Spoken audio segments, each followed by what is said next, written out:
आज की क्लास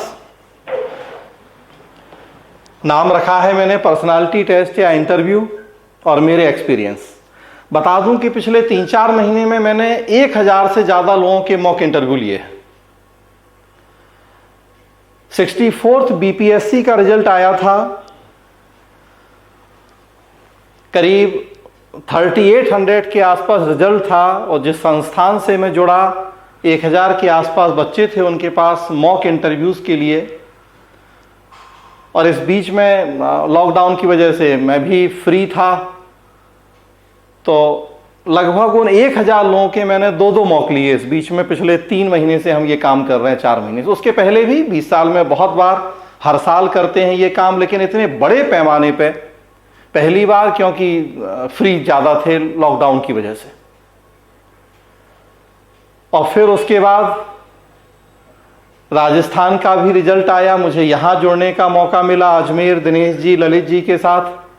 तो मुझे लग रहा है अब तक 100 लोगों का तो शायद हम लोग राजस्थान के लिए भी मॉक कर चुके हैं, जिसमें मैं जुड़ा रहा हूँ। तो 2-2 मॉक हो गए कई लोगों के। तो इस 3-4 महीने में इतना बड़े पैमाने पे ये काम मैंने किया। स्वाभाविक सी बात है, बहुत सारी रिसर्च भी की उसके लिए। मेरी कोशिश होती है कि मैं जो भी काम करूं पूरे परफेक्शन के साथ करूं। 100% परफेक्ट नहीं होऊंगा, लेकिन हाँ, कोशिश करता हूं कि पूरी रिसर्च के साथ, पूरी तैयारी के साथ काम करूं, ताकि आप मुझसे जुड़ें तो 2 घंटे बाद ऐसा लगे कि हाँ कुछ लेके गए हैं। ऐसा नहीं लगे कि अरे हमारा टाइम खराब हो गया या टाइम पास हुआ और जो सोच के आए थे वैसा नहीं हुआ, खोदा पहाड़ निकली चूहिया, ऐसा ना हो। तो उसके लिए पर्याप्त मैं भी मेहनत करता हूँ। और इस 3-4 महीने के इतने लंबे अनुभव के बाद और बहुत सारी चीज़ें हमें देखने और सीखने को मिली। तो इसीलिए मैंने स्पेशली फिर इस क्लास का नाम रख दिया माई एक्सपीरियंस, जो मुझे लगता है कि आपको भी जानना चाहिए, वो चीज़ें आपको पता होना चाहिए। तो शुरू करता हूँ। सतपीर इतनी बड़ी स्क्रीन की है,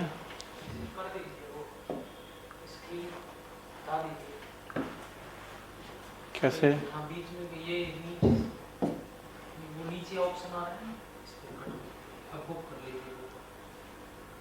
लीजिए। चलिए, तो देखिए, चूंकि मेनली हम यूपीएससी की तैयारी करते हैं, कहीं ना कहीं रेफरेंस उसके आएंगे, पर्पस लेकिन मेरा आरएएस ही होगा हमेशा पूरे आपके लिए। शुरुआत कर रहा हूं मैं इंपॉर्टेंस ऑफ इंटरव्यू। इंटरव्यू का महत्व क्या है, मेनली आरएएस के लिए हमें बात करनी है। यूपीएससी की भी एक स्लाइड मेरे पास है कि यूपीएससी में 275 मार्क्स का इंटरव्यू होता है और 1750 1750 का मीन्स होता है। लेकिन आरएएस 800 नंबर का आपका मीन्स है और 100 नंबर का इंटरव्यू है, कुल 900 नंबर। 100 नंबर का इंटरव्यू मतलब लगभग 11-12% के आसपास रोल है इंटरव्यू में। बाकी 88% काम आपका हो गया है, मीन्स आपने पास कर लिया है। हाँ, लेकिन 11-12% अभी भी बचा है। और ये इतना महत्वपूर्ण है कि जो एक जनरल टेंडेंसी होती है कि 3 में से 1 को पास होना है। आरएएस के बारे में देख रहा था कि शायद कुछ कम लोगों को पास करवाया गया ताकि इंटरव्यू कम लोगों के लेने पड़े। फिर भी काफ़ी बड़ा रोल है इस 11-12% का, इन 100 नंबरों का,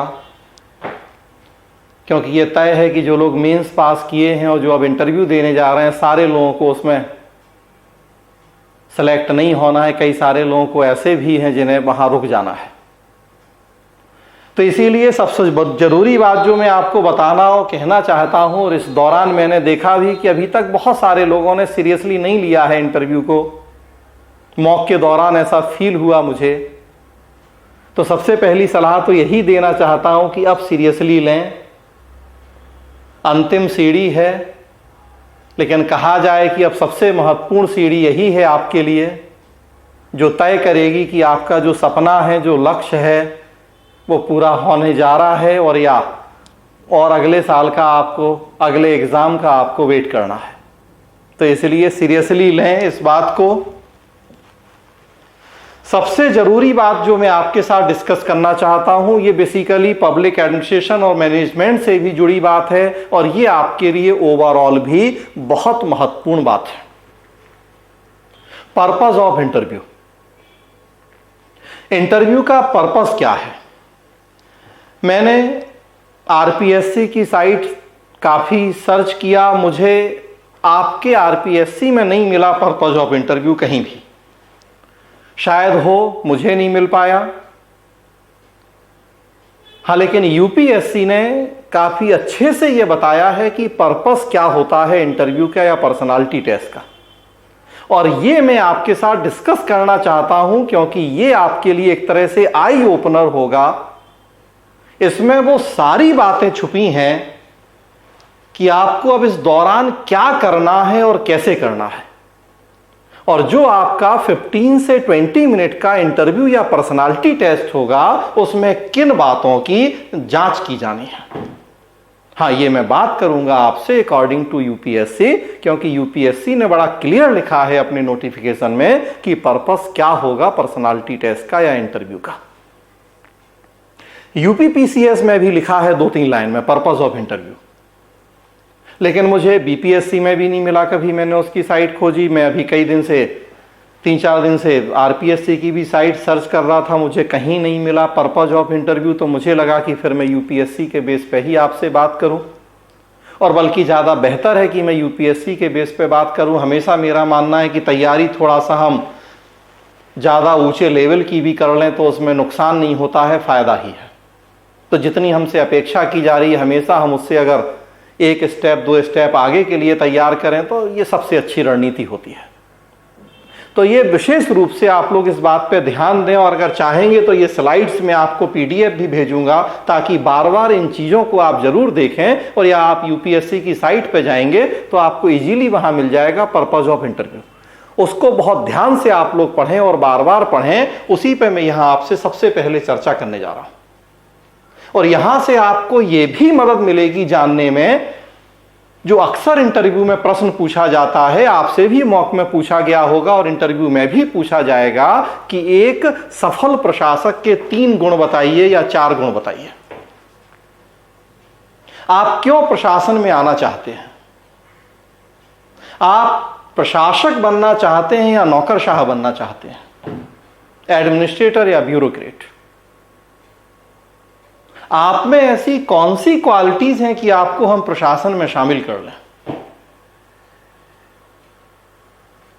एक अच्छे प्रशासक, एक अच्छे नेता के कुछ गुण बताइए।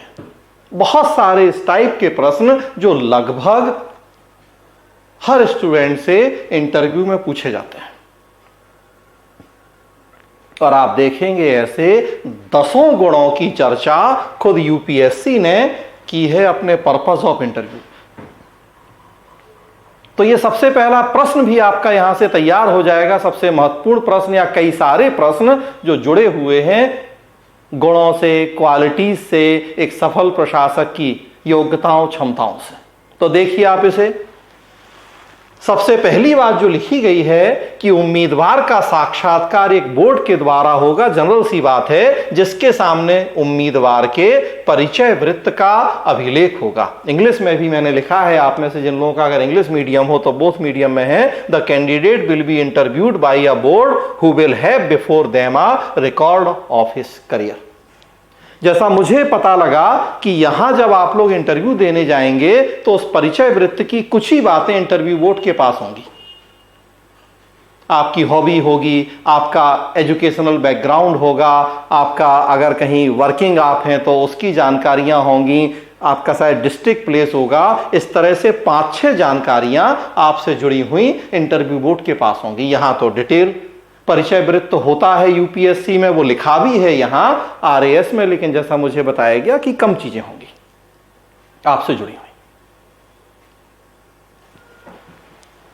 उससे सामान्य रुचि की बातों पर प्रश्न पूछे जाएंगे। अब यहां से ध्यान देना शुरू करें, स्टूडेंट से सामान्य रुचि की बातों पर प्रश्न पूछे जाएंगे। He will be asked questions on matters of general interest. सबसे पहली बात, जनरल इंटरेस्ट या सामान्य रुचि से जुड़े हुए प्रश्न पूछे जाएंगे आपसे इंटरव्यू में। मतलब कहा जाए कि न्यूज़पेपर आप ढंग से पढ़िए। ये मैं बार बार कहूंगा, आज की क्लास में 10 बार बोलूंगा ये, क्योंकि सबसे जरूरी चीज वही है आपके लिए जो यहां शुरुआत में ही लिख दिया गया है, जनरल इंटरेस्ट।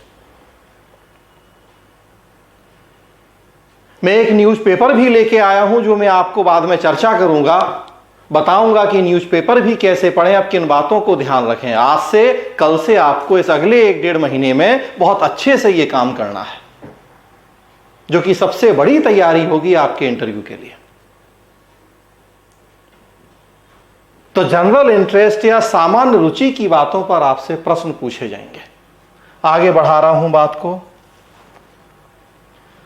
यह साक्षात्कार इस उद्देश्य से होगा कि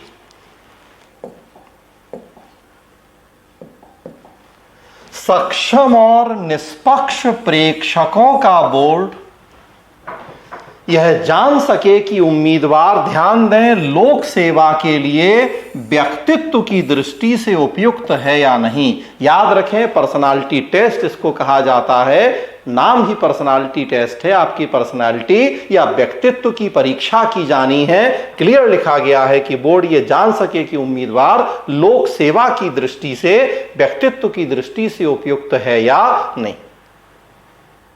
The object of the interview is to assess the personal suitability of the candidate for a career in public service by a board of competent and unbiased observers. यह परीक्षा उम्मीदवार की, ध्यान दीजिए, मानसिक क्षमता को जांचने के अभिप्राय से की जाती है। The test is intended to judge the mental caliber of the candidate. ये बुद्धि की परीक्षा है, बुद्धि की जांच है, आपकी मानसिक क्षमता को यहां जांचा जाना है। ये क्लियर लिखा गया है यूपीएससी में पर्पज ऑफ इंटरव्यू में। और स्वाभाविक सी बात है कि वो आरपीएससी का भी आप इंटरव्यू देंगे, पर्पज यही है। अब उन्होंने लिखा नहीं है, ये अलग बात है।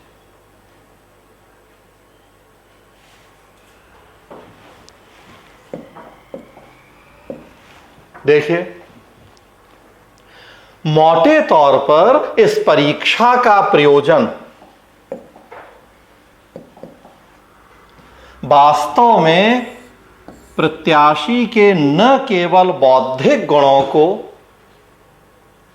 अपितु उसके सामाजिक लक्षणों और सामाजिक घटनाओं में उसकी रुचि का भी मूल्यांकन करना है। अगेन बहुत जरूरी बात कि केवल बौद्धिक गुण नहीं जांचे जाएंगे आपके, बल्कि उसके साथ साथ इंटेलेक्चुअल क्वालिटीज, लेकिन उसके साथ साथ social traits and his interest in current affairs.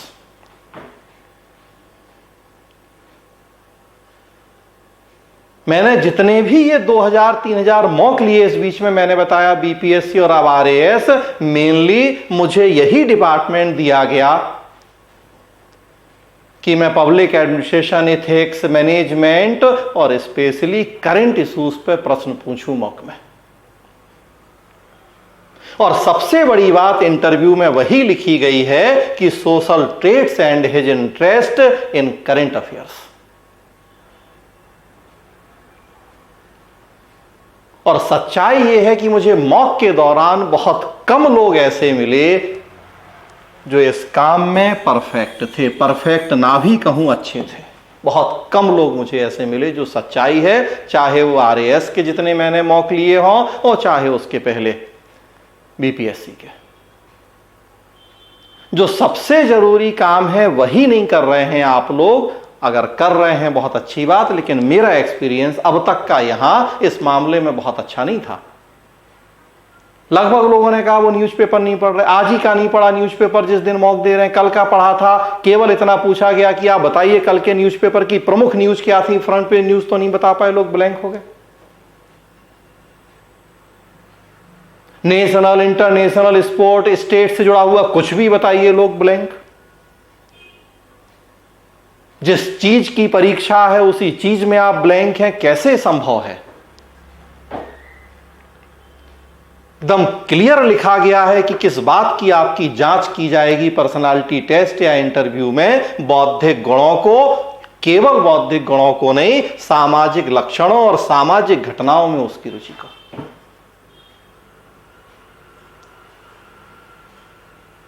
बात चल रही है, प्रधानमंत्री ने 15 अगस्त को अपने भाषण में कहा कि लड़कियों की शादी की उम्र बढ़ाई जाए, 18 से 21 साल, इस पे काम कर रहे हैं।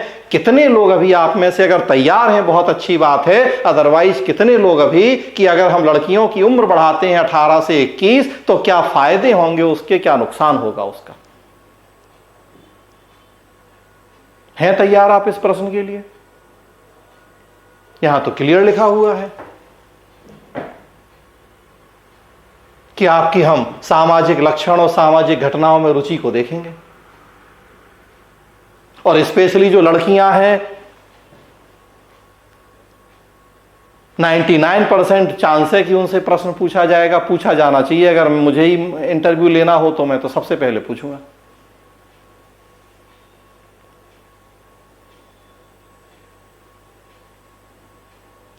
अभी मैंने मॉक में प्रश्न पूछा, अभी सुप्रीम कोर्ट में याचिका लगाई गई है कि लड़कों की उम्र 21 साल है शादी के लिए, लड़कियों की उम्र 18 साल है शादी के लिए। ऐसा क्यों? ये भेदभाव क्यों?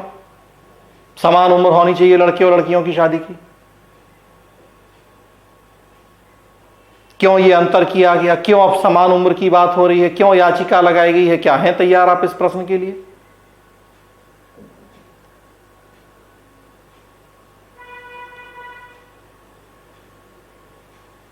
जबकि स्पष्ट लिखा हुआ है यहां। अब मैंने कहा कि भाई आरपीएससी में नहीं लिखा वो, लेकिन इसीलिए मैं यहां यूपीएससी का संदर्भ लेके आपसे बात कर रहा हूं कि सबसे पहले हमें यह पता तो हो कि हम क्या करने जा रहे हैं और क्यों करने जा रहे हैं और हमसे क्या अपेक्षा की जा रही है। हवा में हम तीर चला रहे हैं बस जहां जो मिला, लेकिन हमें यह पता ही नहीं है कि पर्पस क्या है,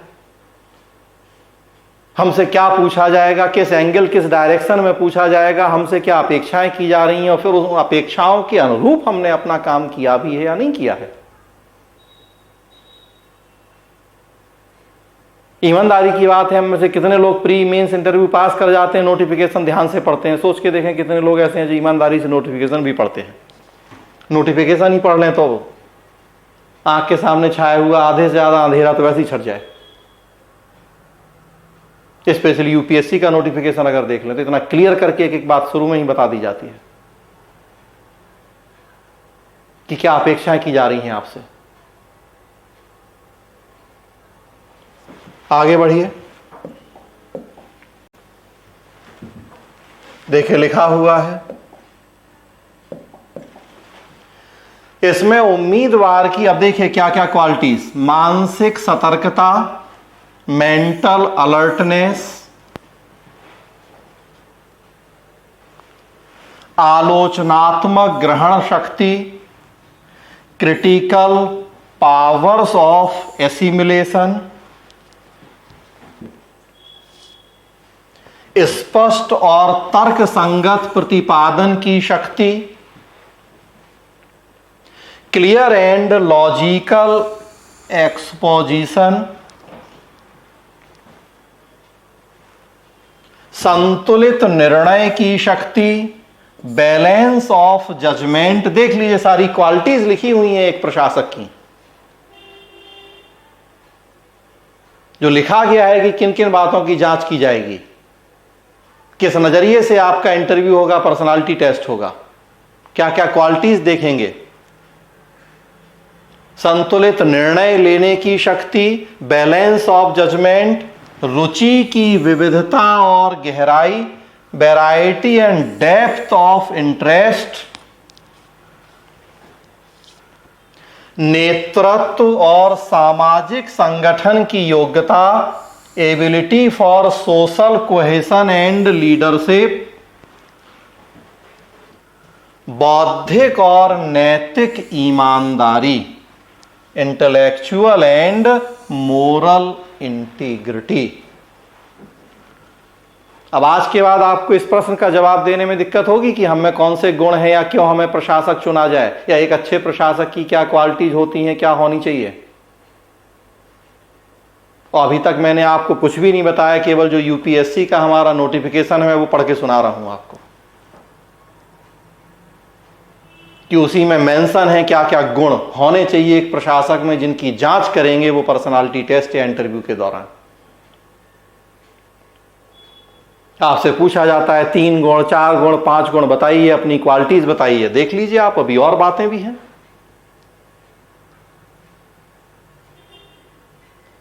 जब 2011 में यूपीएससी में सीसेट शामिल किया गया था, यूपीएससी के चेयरमैन का डीडी न्यूज पे इंटरव्यू आ रहा था और उनसे पूछा गया कि जब आप इंटरव्यू लेते हैं कैंडिडेट में, क्या चीजें देखते हैं आप? सबसे पहली क्वालिटी जो उन्होंने बताई वो उनका कहना था डिसीजन मेकिंग पावर, जो यहां लिखा हुआ है बैलेंस ऑफ जजमेंट, संतुलित निर्णय लेने की शक्ति। यूपीएससी के चेयरमैन का कहना था जो सबसे पहला गुण, सबसे पहली क्वालिटी हम देखते हैं किसी स्टूडेंट में, डिसीजन मेकिंग पावर, निर्णय लेने की क्षमता। आप प्रशासनिक अधिकारी बनने जा रहे हैं, डीवाईएसपी, डिप्टी कलेक्टर या और जिस भी पद पे जाएंगे, बहुत सारी आपके सामने ऐसी समस्याएं, ऐसी चुनौतियां होंगी, आपदाएं होंगी, संकट होंगे, जहां आपको निर्णय लेना होगा। वहां कोई सीनियर नहीं होगा, कोई ऑर्डर देने वाला नहीं होगा, वहां आपको अपने विवेक से निर्णय लेना होगा। और केवल डिसीजन मेकिंग पावर नहीं, उनका कहना था क्विक डिसीजन मेकिंग पावर। केवल निर्णय नहीं लेना है बल्कि तेजी से निर्णय लेना है। और इवन और जोड़ूं उसमें, उन्होंने ही कहा कि केवल क्विक डिसीजन मेकिंग पावर नहीं बल्कि राइट डिसीजन मेकिंग पावर। तो एक सबसे जरूरी गुण होता है लोक सेवक का कि आप में डिसीजन मेकिंग क्षमता है या नहीं, quick decision making and right decision making. आप देखिए हाथरस का विवाद अभी कितना इशू में, कलेक्टर साहब ने कहा कि मेरा अपना फैसला था रात में दाह संस्कार करवाने का उस लड़की का, कोई हमारे ऊपर सरकार का दबाव नहीं था। हमें ऐसे इनपुट्स थे कि अगर हम सुबह करवाते तो शायद बहुत सारे लोग इकट्ठे होते, दंगा या जो भी होता। कोर्ट में उन्होंने बताया कि मेरा अपना डिसीजन था, ये हमारा डिसीजन था कि रात में। कितनी सारी ऐसी समस्याएं इशू आप देखते हैं जहां आपको इतने महत्वपूर्ण डिसीजन लेने होते हैं, आपके एक डिसीजन पे हजारों लाखों लोगों के हित जुड़े होते हैं, प्रत्यक्ष या परोक्ष रूप से। तो एक सबसे जरूरी गुण होता है लोक सेवक का ये। समस्या होती है, आपने पढ़ा होगा मेंस में निर्णय, आपको मैनेजमेंट में, पब्लिक एडमिनिस्ट्रेशन में पढ़ना है।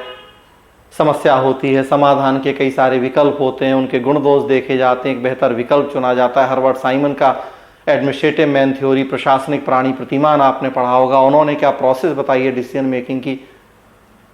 तो यहां तो अच्छी बात है राजस्थान में कि उन्होंने लोक प्रशासन को, प्रबंधन को जीएस में ही अब कंपलसरी कर दिया है। लोक प्रशासन में पढ़ते हैं हम ये सारी चीजें, लीडरशिप देखिए यहाँ राजस्थान में भी मैनेजमेंट में सिलेबस में है, डिसीजन मेकिंग भी, मोटिवेशन भी, कम्युनिकेशन, सारी चीजें यहाँ तो जीएस में, मीन्स में आपने सबने पढ़ी हैं।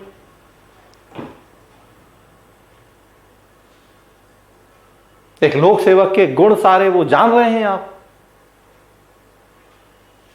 हाँ, बस अब आपकी जबान पे होना चाहिए कि जैसे ही प्रश्न पूछा जाए खटखट कर आप 3-4 ऐसे सबसे अच्छे गुण बोल दीजिए कि सामने वाला खुश हो जाए कि हाँ वास्तव में पता है इसे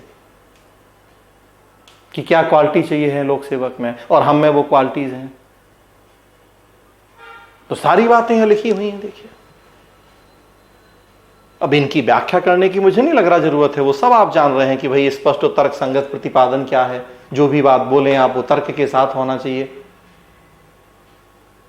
लीडरशिप, आपको कितने सैकड़ों हजारों लोगों का नेता बनना है। मार्गदर्शक, जो अधिकारी काम कर रहे हैं आपके अंडर में, केवल वो नहीं, जैसा मैंने कहा कि हजारों लाखों लोग जो आपके भरोसे बैठे हैं। वेलफेयर स्टेट है हमारा, इतनी सारी दुनिया भर की कल्याणकारी योजनाएं चलती हैं, आए दिन इतनी आपदाएं आती हैं।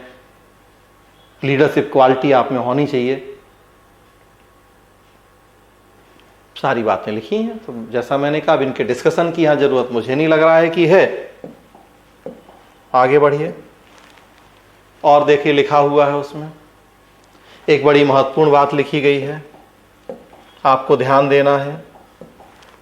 साक्षात्कार में प्रति परीक्षण क्रॉस एग्जामिनेशन की प्रणाली नहीं अपनाई जाती है। क्रॉस एग्जामिनेशन नहीं होता, प्रति परीक्षण नहीं होता है। हम आपसे प्रश्न पूछते हैं, आप जवाब देते हैं, सही गलत, बहुत हुआ तो काउंटर प्रश्न उसमें से, लेकिन क्रॉस एग्जामिनेशन वाली बात नहीं होती। इसलिए आपको डरने घबराने की जरूरत नहीं है। कई बार आपका पेशेंस चेक करने के लिए, कई बार आपका कॉन्फिडेंस लेवल चेक करने के लिए जरूर इस तरह के प्रश्न होते हैं कि आपको फंसाने की कोशिश की जाती है कि क्या आप अपना धैर्य तो नहीं खो दे रहे हैं, विषम परिस्थिति में आपका कॉन्फिडेंस लूज तो नहीं हो जा रहा है। तो उस तरह के प्रश्न होंगे, लेकिन क्रॉस एग्जामिनेशन वाला सिस्टम नहीं होता है। इसमें स्वाभाविक वार्तालाप के माध्यम से उम्मीदवार के मानसिक गुणों का पता लगाने का प्रयत्न किया जाता है। ये तो बार बार लिखा है, आपके बौद्धिक गुण, आपके मानसिक गुण, इनकी जांच है। ये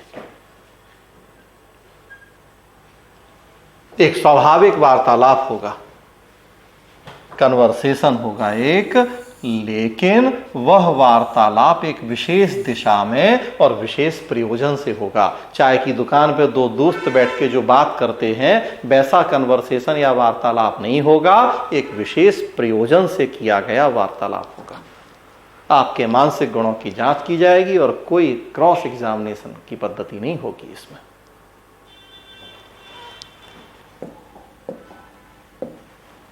देखिए, और एक बड़ी अच्छी बात लिखी गई है पर्पज ऑफ इंटरव्यू में कि साक्षात्कार परीक्षण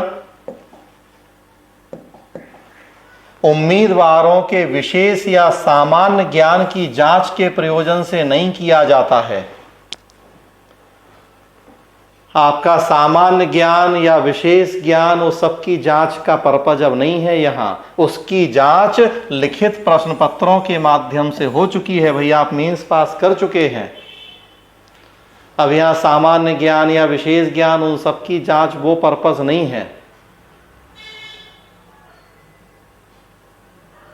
ये बात भी यहां लिख दी गई है। अब बाकी तो भाई पूछने वाला कुछ भी पूछ सकता है। देखिए, इंटरव्यू एक ऐसी चीज है कि जिसका कोई सिलेबस नहीं है। दुनिया का कुछ भी आपसे पूछा जा सकता है। विकिपीडिया में जैसे जो भी हमारे मन में आता है हम डालते हैं, इंटरव्यू तो बस वैसे ही है, विकिपीडिया।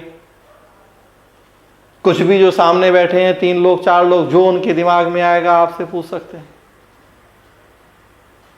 कोई फिक्स सिलेबस नहीं है। प्रीलिम्स मेंस में कम से कम ये तो है कि एक सिलेबस फिक्स लिखा है कि भाई ये चीज है, कम ज्यादा जो भी लेकिन लिखा है। यहां कोई सिलेबस नहीं है। मैं बताऊंगा आपको लेकिन कि भाई कैसे तैयारी करें, क्या बात है, मेरे अनुसार क्या सिलेबस है इंटरव्यू का, कैसे कैसे आपको बढ़ना चाहिए। तो ये सामान्य ज्ञान की परीक्षा नहीं है, ये हो चुका है वो काम, आपका मेंस पास कर लिया है आपने। देखिए, कुछ और बातें जो यहां लिखी गई हैं। उम्मीदवारों से आशा की जाती है कि वे न केवल अपने शैक्षणिक विशेष विषयों में पारंगत हों। Candidates are expected to have taken an intelligent interest not only in their special subjects of academic study. So ध्यान रखिए इस बात को आप लोग कि आपका जो भी एकेडमिक्स है, बीए, एमए, बीएड, बीटेक, जो भी आपने किया है एकेडमिक्स, उसकी जानकारी आपको होनी चाहिए, इस बात की अपेक्षा की जाती है। हाँ, एक लंबा समय हो गया है आपको अपने एकेडमिक्स किए हुए, तो सॉरी बोला जा सकता है। सॉरी तो किसी भी प्रश्न पे बोल सकते हैं जो नहीं पता, लेकिन अगर रिसेंटली ही आपके एकेडमिक्स हुए हैं पूरे, तो फिर आपसे अपेक्षा की जाएगी, लिखा हुआ है क्लियर, कि अपने शैक्षणिक विशेष विषयों में पारंगत हों आप। बल्कि देखिए आगे, बल्कि उन घटनाओं पर भी ध्यान दें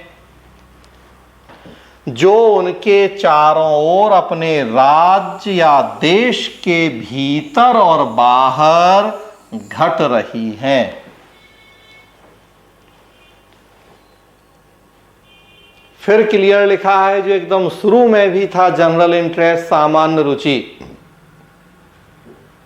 उन घटनाओं पर ध्यान दें जो चारों ओर अपने राज्य या देश के भीतर और बाहर घट रही हैं। तो राज्य, देश और देश के बाहर। तो फिर लिख दिया गया है क्लियर कि सब कुछ आपको जानना है। केवल न्यूज़पेपर भी ढंग से पढ़ लेंगे तो आपकी मैक्सिमम इंटरव्यू की तैयारी हो जाएगी। सो कम से कम 3 से 4 घंटा न्यूज़पेपर पढ़िए, और ज्यादा पढ़िए तो नुकसान नहीं है, फायदा ही होगा। अगर इस एक डेढ़ महीने के ढंग से न्यूज़पेपर भी आप पढ़ लेंगे तो इतना आपको नॉलेज भी होगी और इतना कॉन्फिडेंस भी होगा कि मेरा मानना है कि आप इंटरव्यू में टॉप कर जाएंगे। ये काम भी ढंग से कर लेंगे तो, और बाकी तो ज्ञान की कोई सीमा नहीं है। सो भाई जितना मेहनत कर सकते हैं करें, लेकिन जो बातें यहां लिखी हैं, न्यूज़पेपर मस्ट है, करंट अफेयर्स की जानकारी मस्ट है, आपके राज्य में क्या हो रहा है, देश में क्या हो रहा है, देश के बाहर क्या हो रहा है, आपको पता होना चाहिए। ईमानदारी से सोच के देखें, अभी आप में से कितने लोग हैं जो मुझे अमेरिकी की राष्ट्रपति की चुनाव प्रक्रिया को समझा सकते हैं? अगर मुझे कुछ भी नहीं आता है तो बिल्कुल इतना आसान शब्दों में मुझे समझा दें कि मैं समझ जाऊं कि अमेरिका में राष्ट्रपति का चुनाव कैसे होता है। कितने लोग हैं जो बड़ा आसानी से मुझे समझा सकते हैं कि 370 और 35 से क्या था और रिसेंट स्टेटस आज तक क्या है जम्मू कश्मीर का? आज के न्यूज़पेपर में है बहुत बड़ा चेंज एक सरकार ने कर दिया है जमीन खरीद फरोख्त को लेके या जो भी। तो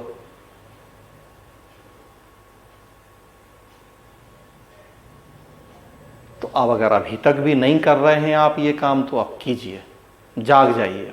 सबसे बड़ी ज़रूरत यही है आपके इंटरव्यू के या पर्सनालिटी टेस्ट के लिए कि जो घटनाएं घट रही हैं राज्य में, देश के बाहर, उनके प्रति आपको अवेयरनेस हो, जानकारी हो, तथा आधुनिक विचारधारा और नई नई खोजों में भी रुचि लें।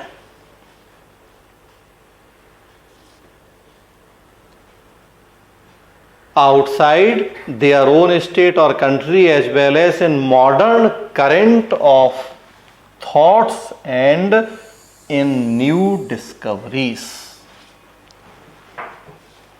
जो कि किसी सुशिक्षित युवा में जिज्ञासा पैदा कर सकती हैं। देखिए कितनी बड़ी बात लिखी है, क्यूरियोसिटी या जिज्ञासु प्रवृत्ति एक लोक सेवक का बहुत जरूरी गुण माना गया है।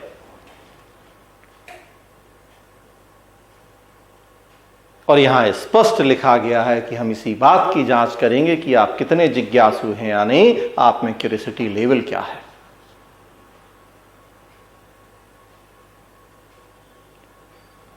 आज से 20 साल पहले मुझे याद है, शायद और पहले, यूपीएससी पब्लिक एडमिशन ऑप्शनल में एक प्रश्न पूछा गया था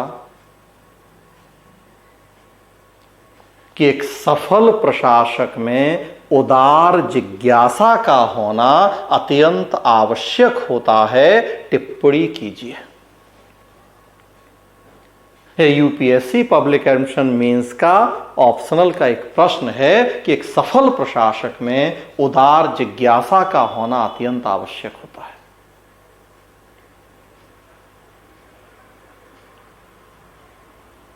तो कितना जरूरी गुण, और जो यहां बड़ा क्लियर लिखा गया है कि जो सुशिक्षित युवा में जिज्ञासा।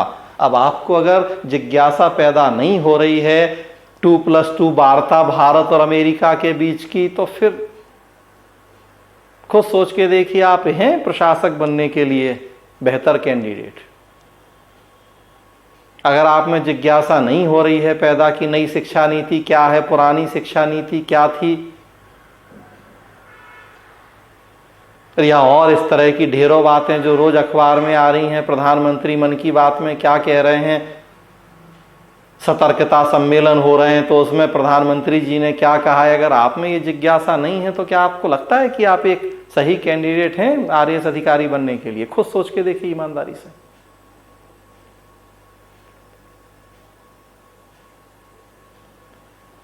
तो जितना जल्दी हो सके ये वाला गुण अपने अंदर ले आइए, क्यूरियोसिटी वाला, जिज्ञासु प्रवृत्ति, नया सीखने जानने की इच्छा, और फिर उसके लिए प्रयास। भाई इच्छा होगी तो फिर प्रयास भी करेंगे, इच्छा है प्रयास करेंगे तो नेचुरल सी बात है सफल होंगे, इस बात की गारंटी है।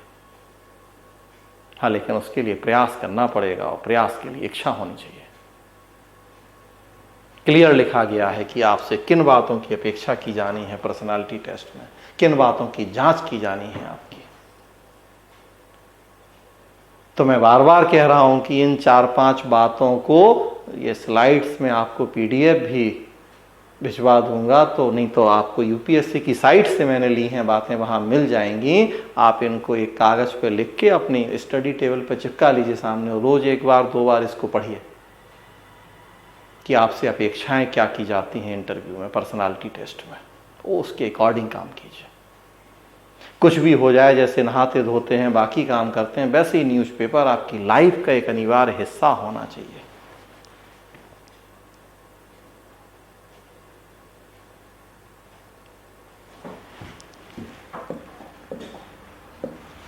देखिए 2 लाइनें UPPSC में भी लिखा है पर्पज ऑफ इंटरव्यू, उन्हीं उतनी सारी बातों को यहाँ इन्होंने समराइज कर दिया, बातें वही है, बस ये 2 लाइन देखिए। यह परीक्षा, यह UPPSC का है पर्पज ऑफ इंटरव्यू। यह परीक्षा अभ्यर्थियों की सामान्य जागरूकता, बुद्धि, चरित्र, अभिव्यक्ति की क्षमता, व्यक्तित्व एवं सेवा के लिए सामान्य उपयुक्तता को दृष्टि में रखते हुए सामान्य अभिरुचि के विषयों से संबंधित होगी। लगभग वही बातें इन्होंने बस 3 लाइन में उन बातों को समेट दिया जो UPSC ने उतना डिटेल बताया कि क्या अपेक्षाएं हैं आपसे। UPPCS में ये 3 लाइनें लिखी गई हैं, वही क्वालिटी लगभग सारी देखिए आप।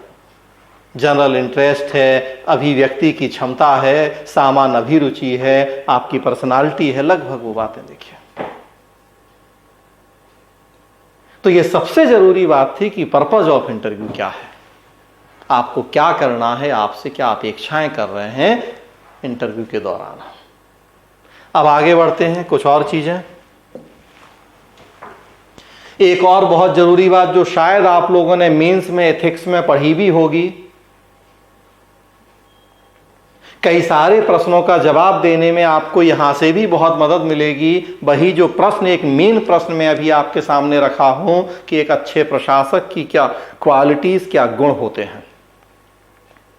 आपको अपनी कुछ क्वालिटीज बतानी है कि आपको RAS अधिकारी बना दिया जाए। तो यहां मैं और एक संदर्भ आपके सामने रख रहा हूं, शायद आपने एथिक्स में पढ़ा होगा मेंस में। 21वीं टॉपिक का नाम यहां देखिए, आपको दिख रहा होगा, 21वीं शताब्दी की सिविल सेवा उत्कृष्टता की संस्कृति का सृजन। मैं थोड़ा सा आपको ब्रिटेन लेके चल रहा हूं। आप कहेंगे हमें राजस्थान के इंटरव्यू देना, ये बातें कर रहे हैं UPSC की, और अब उसके आगे भी बढ़ गए ब्रिटेन। लेकिन मजा तो तभी है, अब अगर दिनेश सर ने मुझसे कहा है क्लास लेने के लिए, तो मैं भी कुछ अगर अलग अलग हटके बातें नहीं करूंगा। तो सर ने इतनी बड़ी बात कह दी कि लोक प्रशासन बराबर अतुल लोहिया, तो अब नेचुरल सी बात है कि मुझे उनकी उस बात की इज्जत और लाज रखनी है। उन्होंने जो मुझे आज ये अवसर दिया है तो उसका सम्मान करना है मुझे। तो अगर मैं कुछ ऐसी बातें नहीं बताऊं आपको जो वास्तव में आपके लिए उपयोगी हो, तो फिर मेरे आने का मतलब भी नहीं रहेगा। तो थोड़ा सा हम लोग ब्रिटेन चल रहे हैं। कैबिनेट सेक्रेटरी, मंत्रिमंडल सचिव रहे हैं ब्रिटेन के सर गसौ डोनेल।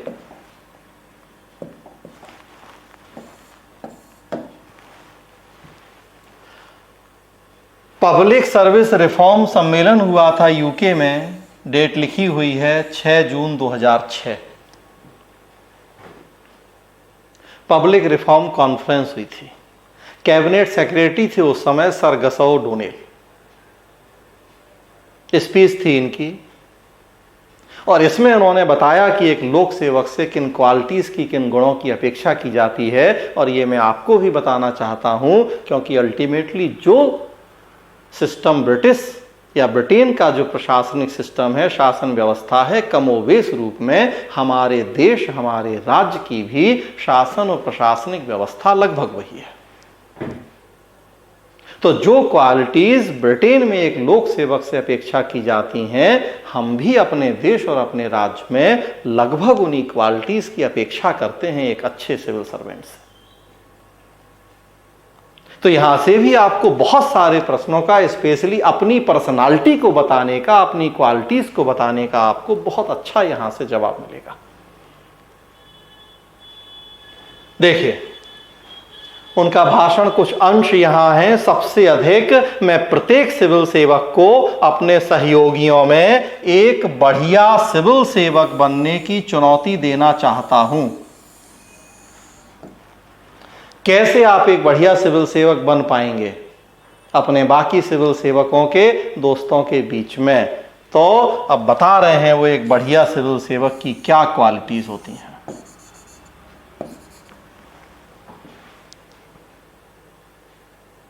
और अब आपको देखना है कि आप में ये क्वालिटीज हैं कि नहीं है। नहीं है तो बनाना है, वो तो ट्रेनिंग में भी सिखाई जाएंगी आपको, लेकिन अभी बताने के लिए।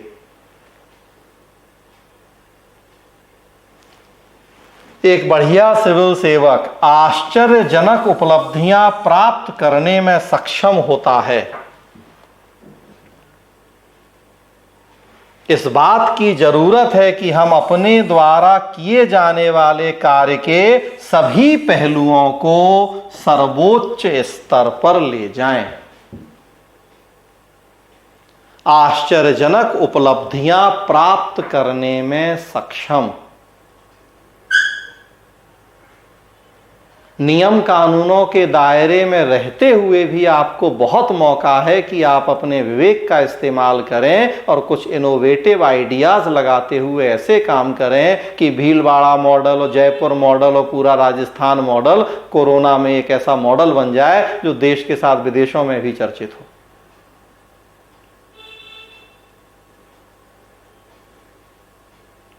विजयी भव योजना एक ऐसी योजना हो जाए कि जो हम केस स्टडी में पब्लिक एडमिशन में पढ़ाएं सिविल सर्विस एक्टिविज्म में, कि कैसे सिविल सेवक लीग से हटके काम कर रहे हैं अपने देश के लिए, अपने समाज के लिए, अपने राज्य के लिए।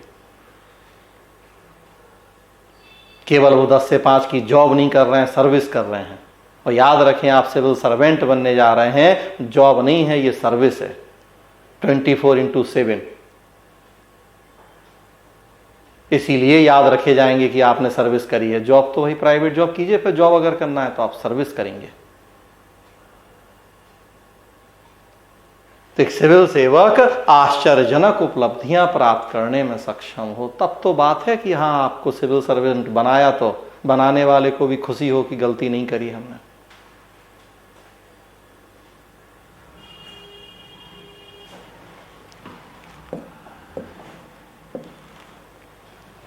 देखिए, जो क्वालिटीज यहां बताई उन्होंने, इसके लिए कल्पना की आवश्यकता है। क्या क्या कल्पनाएं करना है आपको, क्या क्या एक सिविल सेवा में बातें होनी चाहिए, तो इसके लिए कल्पना की आवश्यकता कुछ बातें यहां हैं। बस एक बार मैं यहां इनको पढ़ के सुना रहा हूं, आप ध्यान रखें। एक ऐसी सिविल सेवा की कल्पना करें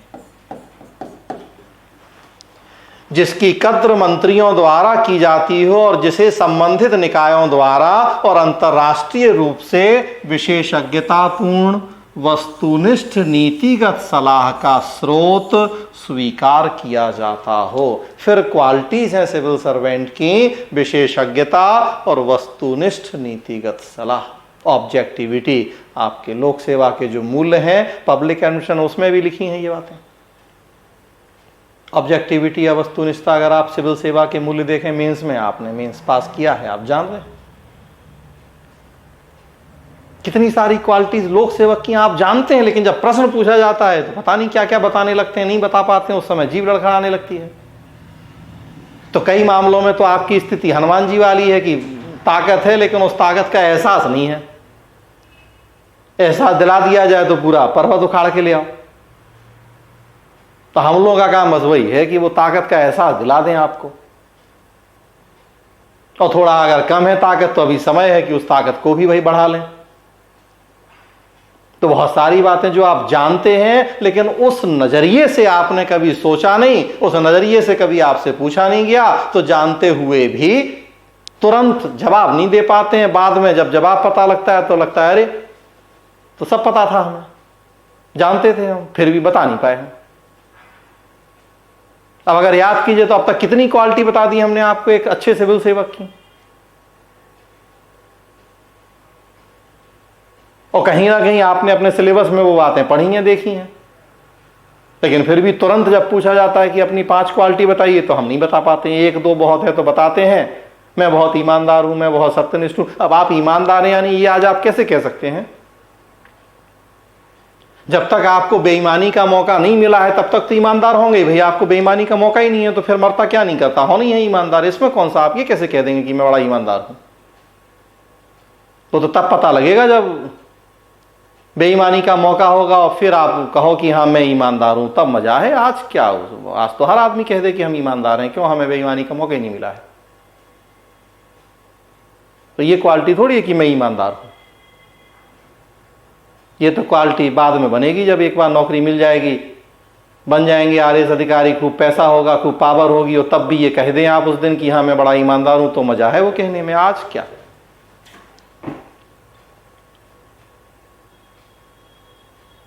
आज नहीं है ये क्वालिटी की ईमानदार हूं। मुझ जैसा होगा एग्जामिनर तो सबसे पहले वो तो ये पूछेगा कि भाई जरा बता दो कैसे पता लग गया कि आप ईमानदार हो।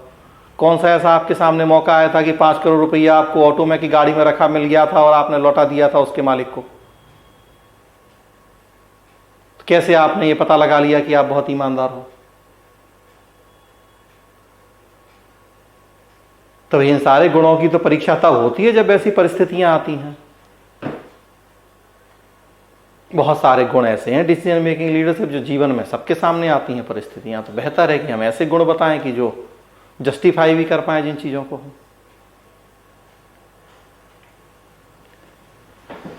देखिए दूसरा, देखिए ऐसी सिविल सेवा की कल्पना करें जो दिन प्रतिदिन बार बार भागीदारिता में, पार्टिसिपेशन में विश्व स्तर की ग्राहक केंद्रित सेवाएं मुहैया कराती हो।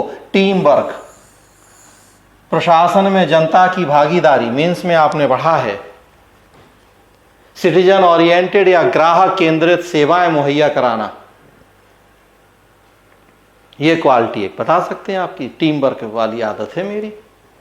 कैसे है, तो भाई कॉलेज में मैंने ऐसा किया, मौका लगा था, कोई फेस्ट हो रहा था या जो भी, सबको साथ लेके चलने का, या घर में, तो अब इन चीजों के आप उदाहरण दे सकते हैं। अगर आपसे ये भी पूछा जाता है कि कैसे पता लगा आपको कि टीम वर्क, हाँ ईमानदारी का भी आया होगा आप में से कई लोगों के सामने केस। आप में से बहुत सारे लोग तो वर्किंग हैं, तो जो वर्किंग है उनके सामने तो होंगी ऐसी स्थितियां, तो वो ये कहे मैं ईमानदार हूं तो बहुत अच्छी बात है। लेकिन जो अभी 9 से किया है, 20, 22, 25 साल का, इसने कभी इस तरह का कोई काम वर्क नहीं किया, वो ये कहे, तो वो क्वालिटी फिर थोड़ा सा लगता है कि अरे ये तो बनावटीपन, झूठी बातें, कुछ रटी रटाई बातें कह रहा है।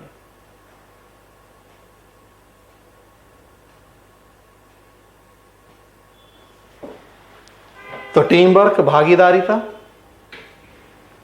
देखिए ऐसी सिविल सेवा की कल्पना करें जो परिवर्तन के सर्वोत्तम उदाहरणों से जो कहीं भी पाए जाएं, सीखने के लिए उत्सुक हो। अगेन वही बात आ गई है, जिज्ञासु प्रवृत्ति।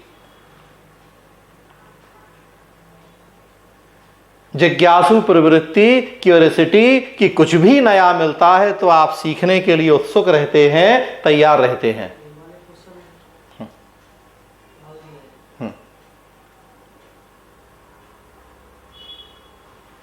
और जो कुछ वह सीखे उसे विश्वास और निपुणता से लागू भी करे। तो ज्ञान का क्या मतलब है अगर दूसरों को उसका फायदा नहीं हुआ तो सीखना है आपको, क्योंकि करना है आपको। इतनी महत्वपूर्ण जिम्मेदारियां होंगी आपके कंधों पर प्रशासनिक अधिकारी बनने के बाद कि अगर नया सीखने की आप में इच्छा और क्षमता नहीं है तो एक अच्छे प्रशासनिक अधिकारी कभी आप बन ही नहीं पाएंगे। अब देखिए कितना बड़ा एक इनोवेटिव काम ही है जो हमारे डॉक्टर दिनेश कर रहे हैं, विजयी भाव योजना। आप लोग जो, आप और हम जुड़े हैं जिसके माध्यम से, तो है एक इनोवेटिव आइडिया की नहीं है? क्या आप में है ये क्वालिटी? कैसा नया आप सीखना चाहते हैं, उसके लिए उत्सुक होते हैं, और जो सीखते हैं फिर उसका एक्सपेरिमेंट करते हैं, दूसरों को उस अपने ज्ञान का फायदा पहुंचाते हैं, आप विश्वास और निपुणता से लागू करते हैं आप उन चीजों को।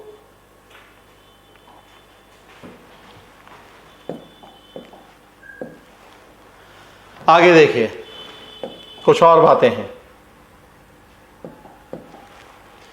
ऐसी सिविल सेवा की कल्पना करें जो समाज के प्रत्येक क्षेत्र से सर्वोत्तम प्रतिभा को आकर्षित करती हो। चलिए ये तो जनरल बात है, ये तो अब उनका काम है आरपीएससी वालों का कि आप में से ज्यादा योग्य हो उन्हें आकर्षित कर ले।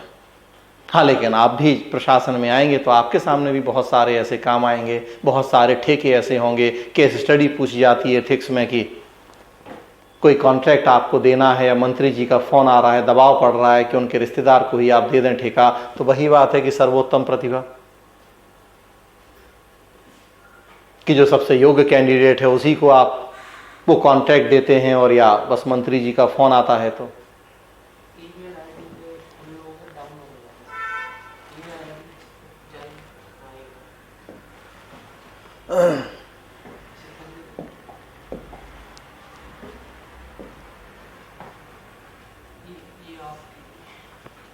ये आप 1 मिनट के लिए रोक रहा हूं।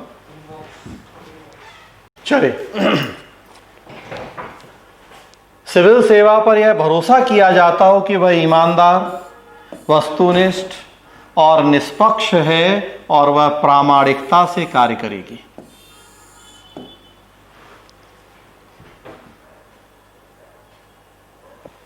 उन्हें अपने कार्य के प्रति गर्व और उत्साह होगा और वे कार्य को उस अपेक्षित गति से करने के लिए प्रतिबद्ध होंगे जो 21वीं शताब्दी में जरूरी है।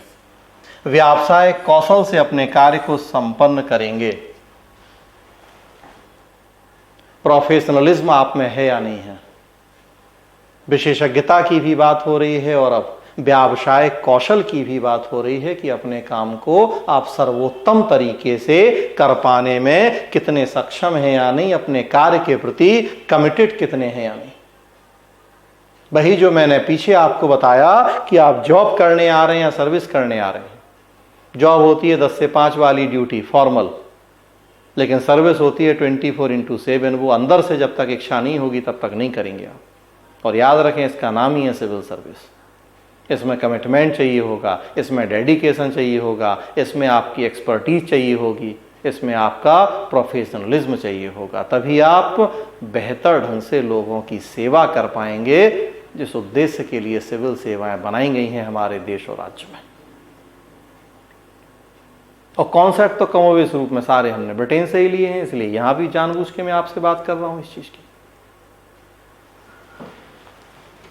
और लास्ट एक बात है कि सिविल सेवा के प्रत्येक भाग को उन लोगों का जिनकी हम सेवा करते हैं विश्वास और आदर प्राप्त हो। कब लोग आपको विश्वास और आदर देंगे? जब आप उनके लिए समान रूप से निष्पक्ष ढंग से काम करेंगे, सबको साथ लेके चलेंगे, सबके हितों की, सबके विकास की चिंता करेंगे। मेरे ख्याल से अब तक 20 से ज़्यादा क्वालिटीज़ मैं बता चुका हूं आपको एक अच्छे सिविल सेवक की। अब आप अपनी पसंद के अकॉर्डिंग कुछ 4-5 क्वालिटीज़ निकालिए, उन्हें दिमाग में बिठाइए और उसके अकॉर्डिंग अपने आप को तैयार कीजिए। जो लगभग हर आदमी से प्रश्न पूछा जाना है तो जवाब दे सकते हैं। हाँ, जिज्ञासु प्रवृत्ति, डिसीजन मेकिंग, ये ऐसी बातें, इतनी ज़रूरी बातें हैं जो अपेक्षा की जाती कि हर आदमी भी बोलेगा तो बहुत अच्छी बात है, लेकिन मैंने इतने सारे आपको अब बता दी चीज़ें, यहाँ ऑप्शन दे दिए कि आप अपने अकॉर्डिंग आप चूज़ करें। तो कम से कम अब इस तरह के प्रश्नों में दिक्कत ना हो आपको कि भाई आपकी क्या क्वालिटीज़ हैं, एक अच्छे प्रशासक के क्या गुण हैं, क्यों आपको प्रशासन में शामिल किया जाए। इस तरह के जो प्रश्न पूछे जाते हैं तो आप इजीली जवाब देंगे, उम्मीद करता हूँ। और एक यहाँ मैं डिटेल डिस्कस नहीं करूँगा, और क्वालिटीज़ हैं ये भी आपने ज़रूर पढ़ी होंगी एथिक्स में। नोलन कमेटी, ये तो पढ़ा ही होगा। मेंस में नोलन कमेटी बनी थी ब्रिटेन में ही 1994 में। उसने कुछ सिद्धांत बताए थे सार्वजनिक जीवन में नैतिकता के, और वो सिद्धांत भी आप देखेंगे तो एक अच्छे लोक सेवक की क्वालिटीज़ ही हैं। 7 क्वालिटीज़ यहाँ लिखी हैं। सेल्फलेसनेस है, निस्वार्थ निष्ठा है, सत्यनिष्ठा इंटीग्रिटी है, विषय निष्ठा ऑब्जेक्टिविटी है, जवाबदेही अकाउंटेबिलिटी है, ओपननेस निष्कपटता या खुलापन है, ईमानदारी ऑनेस्टी है, और नेतृत्व लीडरशिप है। ये तो जरूर आपने पढ़ा होगा मेंस में, एथिक्स में। ये नोलन कमेटी के अकॉर्डिंग नैतिकता के 7 सिद्धांत हैं, मतलब 7 क्वालिटीज ये भी हैं लोक सेवक की। तो और देखिए, अब पर्याप्त आपके पास अब मैटर है इस तरह के प्रश्नों का जवाब देने का। और जो भी मैंने बातें की हैं सबके स्रोत के साथ बातें की हैं, सारे ऑथेंटिक स्रोत हैं। सबसे बड़ा तो यूपीएससी, उसके बाद कुछ 1-2 हम ब्रिटेन की कमेटीज़ की आपसे बात कर रहे हैं, वहाँ के अधिकारियों की। तो जो सबसे बेटर हमारे लिए सोर्स हैं कि अब हम अपने आप को जस्टिफाई कर पाएँ इंटरव्यू बोर्ड के सामने कि क्यों मुझे तो एक सीट मिलनी ही चाहिए, मुझ में है ये क्वालिटीज़। हमें पता है कि एक अच्छे प्रशासक के क्या गुण होते हैं।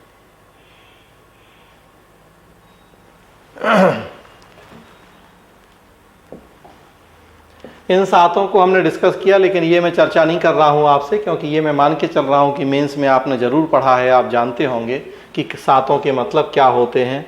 तो ये मैं यहां पास कर रहा हूं। छोटी सी एक बात है, नेचर ऑफ इंटरव्यू। तो नेचर ऑफ इंटरव्यू छोटी सी बात है। मेंस में आप देखते हैं मेनली क्रिटिकल एनालिसिस पे बेस्ड प्रश्न होते हैं, और इंटरव्यू जो अब तक आपने देखा भी होगा, मॉक भी दिए होंगे, तो ओपिनियन बेस्ड प्रश्न होते हैं। हालांकि मुझे पता लगा कि आरएएस में कुछ जीके टाइप भी सिंगल लाइनर प्रश्न पूछे जाते हैं। इवन यूपी पीसीएस के भी अभी इंटरव्यू हुए थे, फाइनल रिजल्ट आया 2018 का, ऐसे प्रश्न भी। तो जैसा मैं ये भी साथ साथ कह रहा हूं कि कोई फिक्स सिलेबस नहीं है। यूपी पीसीएस 2018 के इंटरव्यू हुए, एक स्टूडेंट मेरा ही था, उससे प्रश्न पूछा गया, बताया उसने कि इस तरह के वो जो हम लोग बचपन से कुछ पहेलियां पढ़ते सुनते थे, उस टाइप के प्रश्न पूछे गए इंटरव्यू में। एक स्टूडेंट से प्रश्न पूछा गया, कौन सा पक्षी है या चिड़िया है जो, देखिए आप लोगों को याद होगा बचपन में हर आदमी है अपने दोस्तों के साथ पूछता बताता था, कौन सा ऐसा पक्षी है, कौन सी ऐसी चिड़िया है जिसके सर पर पैर होते हैं। ये 2018 यूपी पीसीएस इंटरव्यू का प्रश्न बता रहा हूं मैं आपको। एक स्टूडेंट से, मेरा ही स्टूडेंट पवेड ऑप्शनल था, उससे ये प्रश्न पूछा गया यूपी पीसीएस अभी महीना भर पहले जो 2018 के इंटरव्यू हुए, कि कौन सा पक्षी है, कौन सी चिड़िया है जिसके सर पर पैर होते हैं। तो ये सबके होते हैं, सर पर और पैर। सिर सबका होता है, पंख सबके होते हैं और पैर सबके होते हैं। तो बचपन से देखिए ये पहेलियां हर आदमी जरूर कभी ना कभी इस तरह की पहेलियों से गुजरते हैं हम एक दौर में। इंटरव्यू में ऐसे प्रश्न पूछे जा रहे हैं, तो इसलिए वही विकिपीडिया है, वो तो फिर कुछ भी पूछ सकते हैं। हमने कहा जो सामने बैठे लोगों के मन में आता है, लेकिन एक जो ओवरऑल जो अगर सिस्टम की बात करें तो वो फिर ये है कि इंटरव्यू में ओपिनियन बेस्ड प्रश्न होते हैं। जैसे एक दो मैंने एग्जाम्पल दिए कि भाई लड़कियों की शादी की उम्र 18 से 21 करने की बात हो रही है, हमारे प्रधानमंत्री जी कह रहे हैं बताइए आपकी क्या राय है, होना चाहिए नहीं होना चाहिए, आय हम बढ़ाएंगे तो क्या फायदे होंगे क्या नुकसान होंगे, महिलाओं पुरुषों की समान उम्र होनी चाहिए शादी की, आपकी क्या आपने व्यू बताइए। तो मेनली पर्पस तो यही होता है इंटरव्यू का कि ओपिनियन बेस्ड प्रश्न होते हैं। हालांकि पूछने को कुछ भी पूछा जा सकता है।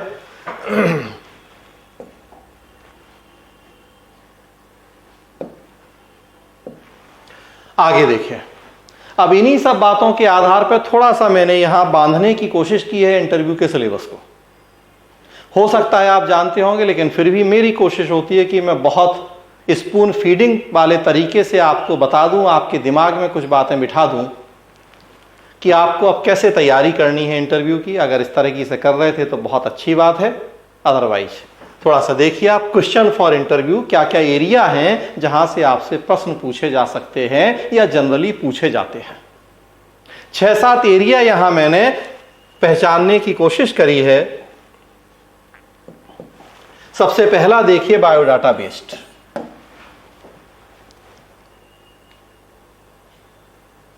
आपके बायोडाटा से जुड़ी जितनी बातें यहां होनी है इंटरव्यू बोर्ड के सामने, आपको उनकी बहुत बेहतर ढंग से तैयारी होनी ही चाहिए। सबसे पहला काम तो आपको यही करना है। तो अपने बायोडाटा को, हॉबी, एकेडमिक बैकग्राउंड, कहीं आप वर्किंग हैं, बहुत सारे लोग हैं आप में से वर्किंग मॉक के दौरान मैंने देखा,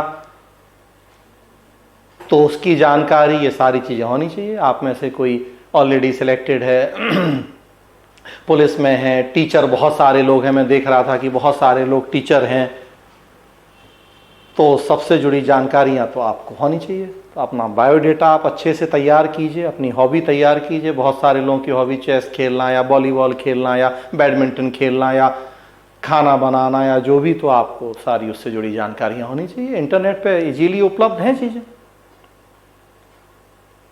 तो अपने बायोडेटा को आप तैयार करें। दूसरा आ गया है पॉइंट वो कि आपका जो एजुकेशनल क्वालिफिकेशन है, मैंने अलग से भी यहाँ मेंशन कर दिया है, तो उससे जुड़ी जो भी बातें हैं आपके ग्रेजुएशन में, पोस्ट ग्रेजुएशन में जो सब्जेक्ट रहे हैं उनकी आपको जानकारी, एटलीस्ट बेसिक नॉलेज तो होनी ही चाहिए। एक लंबा समय हो गया है आपको अपने एकेडमिक्स कंप्लीट किए हुए, तो फिर भी चलिए जस्टिफाई कर सकते हैं कि सर हमें 10 साल हो गया या 15 साल हो गया तो अब वो चीज़ें याद नहीं, लेकिन जितना जानेंगे उतना बेहतर होगा।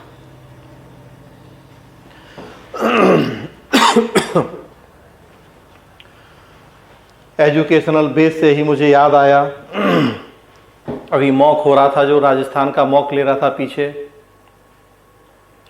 उपाध्याय सर ने प्रश्न पूछा, हिस्ट्री से कुछ 1-2 प्रश्न पूछे। जो स्टूडेंट थे, शायद हों अभी आप में भी उपस्थित हों, तो उन्होंने कहा सर मैंने बीएससी किया है, हिस्ट्री के प्रश्न क्यों पूछ रहे हैं। मेरा टर्न आया, मैंने कहा चलिए कोई भी नहीं भाई, बीएससी किया है, मैथ किया है आपने, तो अब उन्होंने, मैंने प्रश्न पूछा बताइए देश में ह्यूमन कंप्यूटर किसे कहा जाता है या ह्यूमन कैलकुलेटर किसे कहा जाता है, तो अब नहीं दे पाए जवाब। हिंट दिया मैंने कि भाई मूवी बनी है अभी हाल फिलहाल उनके ऊपर, चर्चा में थी, तो याद आया उन्हें, लेकिन नाम फिर भी याद नहीं आया। तो अब एजुकेशनल बैकग्राउंड से मुझे याद आ गया कि ऐसा भी नहीं है कि आपसे हम मैथ के कोई बहुत ट्रिकी कोई वहाँ फॉर्मूले सॉल्व करवाने जा रहे हैं जो चीज़ें, लेकिन अब अगर आप खुद कह रहे हैं कि मैंने बीएससी किया, हिस्ट्री क्यों पूछ रहे, मैथ पूछिए, आप ही कह रहे हैं कि भाई बीएससी किया है मैथ पूछिए, लेकिन मैथ का मैंने तो एकदम एक करंट बेस जो चर्चित मुद्दा था बस वो पूछा है कि भाई भारत में ह्यूमन कंप्यूटर कौन है,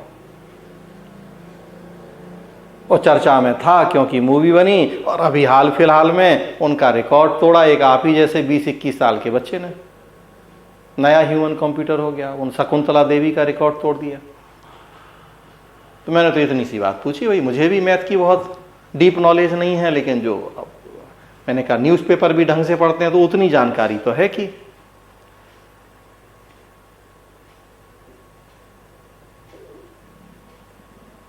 हालांकि 12th तक मैंने भी मैथ पढ़ी है और 150 में से पूरे 150 नंबर आए थे मेरे, तो 12th तक मैं भी मैथ का मास्टर हुआ करता था।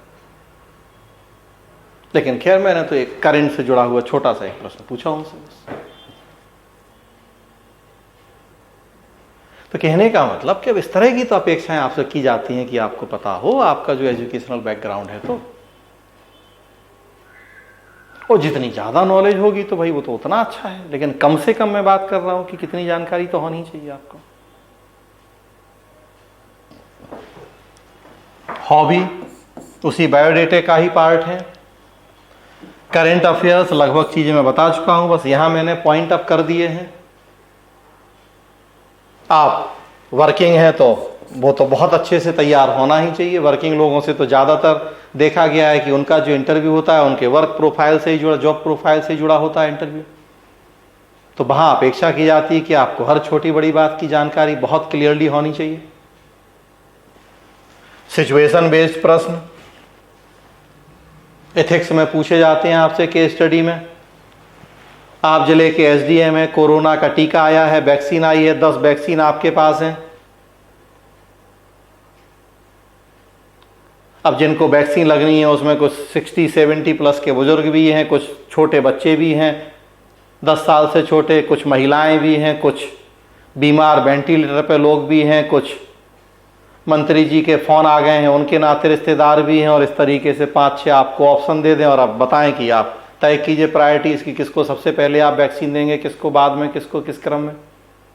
तो बहुत सारे सिचुएशन बेस्ड प्रश्न, वो तो खैर डॉक्टर दिनेश माहिर हैं उन सब चीज़ों के, तो आपको बहुत भली भांति जानकारी होगी। तो सिचुएशन बेस्ड प्रश्न भी होते हैं।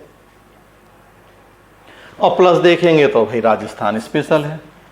तो ये कुछ एरिया हैं जिन पे आप फोकस करें तो कुछ आप डिफाइन कर सकते हैं अपना सिलेबस एरिया तैयारी का कि क्या क्या सेक्शन आपको तैयार कर लेने चाहिए इंटरव्यू के लिए।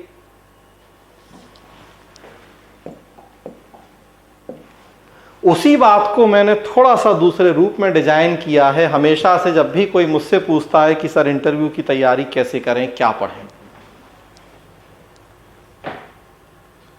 तो मैं हमेशा से इन एक सर्कल के माध्यम से इन 5-6 शब्दों से बस कोशिश करता हूं ये बताने की कि इंटरव्यू का सिलेबस क्या है, उसका एरिया क्या है,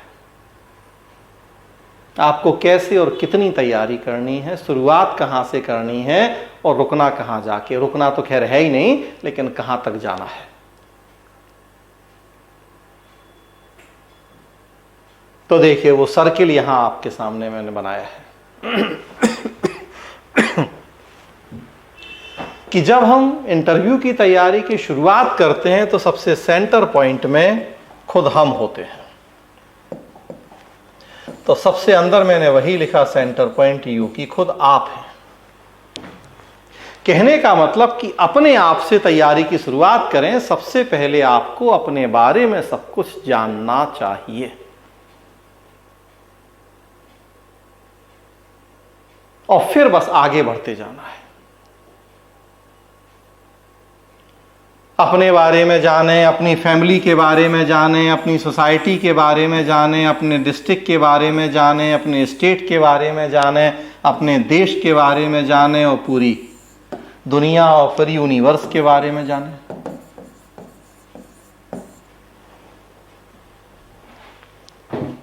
तो एक लाइन में कहा जाए तो ये सिलेबस है इंटरव्यू का। अब जितना जान सकें उतना जान लें। शुरुआत अपने आप से करें। सबसे पहले तो अपने आप को ही जान लें तो बहुत बड़ी बात है। एक एग्जाम्पल देता हूं हमेशा छोटा सा। मेरा नाम अतुल लोहिया है। अतुल लोहिया सुनते साथ ही आपके दिमाग में क्या आता है?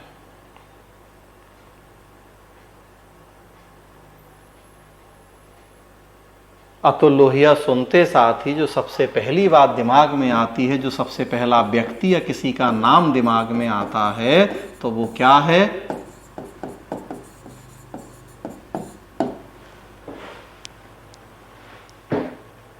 राम मनोहर लोहिया। आता है दिमाग में कि नहीं आता है?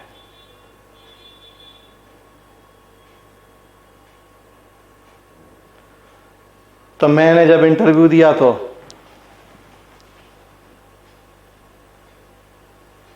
अभी रिसेंटली पीएचडी का इंटरव्यू दे रहा था। रिसेंटली मतलब फिर भी 4-5 साल हो गए।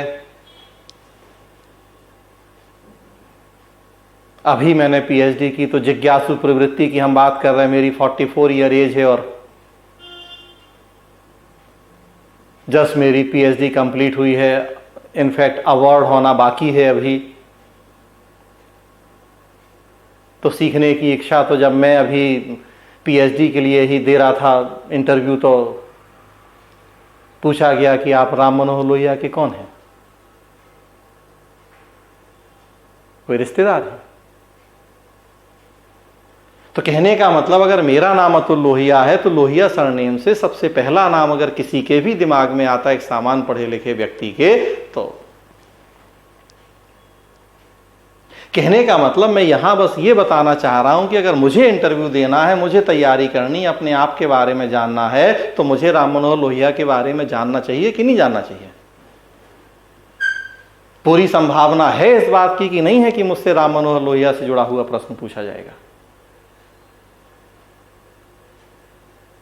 लेकिन वहीं आप में से इतने सारे लोग हैं, किसी का नाम तो नहीं है लोहिया, किसी का सरनेम तो नहीं है लोहिया। तो अगर एक प्रोबेबिलिटी देखें कि मुझसे राम मनोहर लोहिया पे प्रश्न पूछने की संभावना कितनी है और आपसे, तो देखिए कितना उसमें अंतर होगा।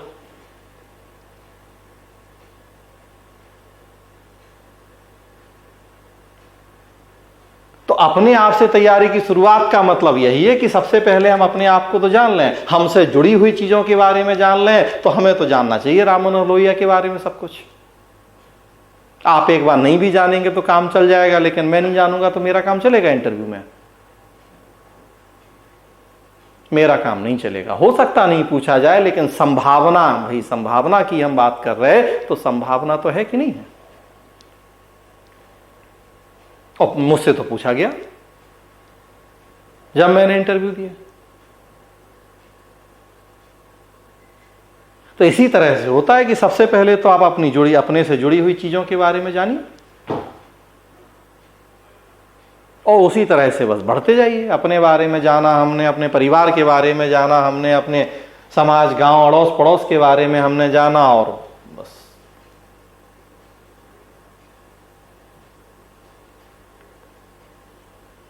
तो हमें राम मनोहर लोहिया के बारे में भी जानना है, और फिर नासा ने बेन्नू क्षुद्र ग्रह पे अगर मिशन शुरू किया है तो फिर उसके बारे में भी जानना है। और इस बीच में जितनी बातें जान सकते हैं तो बस जानना ही जानना है। जितना जानेंगे उतना अच्छा है, बाकी तो खैर लिमिट कहीं नहीं है, लेकिन जितना जान ले क्या बुराई है उसमें। ज्ञान कभी बेकार तो जाता नहीं है, वो काम तो आएगा ही। सबसे पहले तो यही काम आएगा, इंटरव्यू में आप सबको देना ही है, और उसके बाद और बहुत जगह काम आएगा।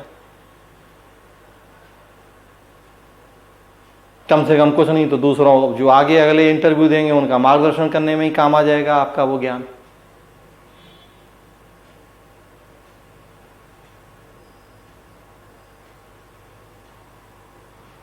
तो शुरुआत हमेशा अपने से की जाती है इंटरव्यू की तैयारी।